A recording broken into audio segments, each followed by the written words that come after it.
আজকে ভোরবেলায় আমি একটু ঘুম থেকে উঠেছিলাম, উঠে একটু হাঁটতে বের হলাম।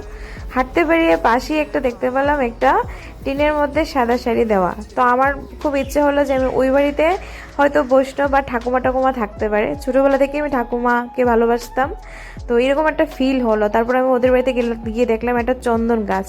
তো পাশেই একজন বুড়িমা আছে, মানে বুড়ি ঠাকুমা আছে।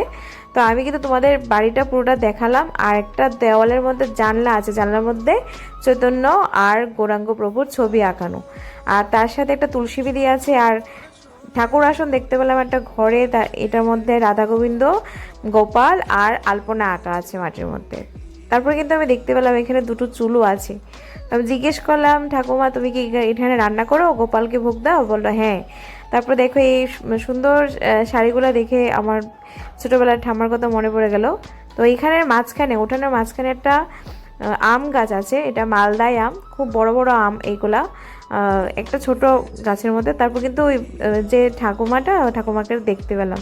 তো ঠাকুমা আমাকে ডাকছিল, আসো আমার ঘরে। তো আমি যাচ্ছিলাম না, ঠাকুমাকে বললাম, ঠাকুমা তুমি প্রসাদ দেবে, গোপালের প্রসাদ কি আছে? তো বললো হ্যাঁ গোপালের প্রসাদ তো আছে, খাবি? তো আমি কিন্তু গোপালের প্রসাদ পেয়ে গেলাম, একটা চকলেট, কিশমিশ আর একটা তুলসী পাতা।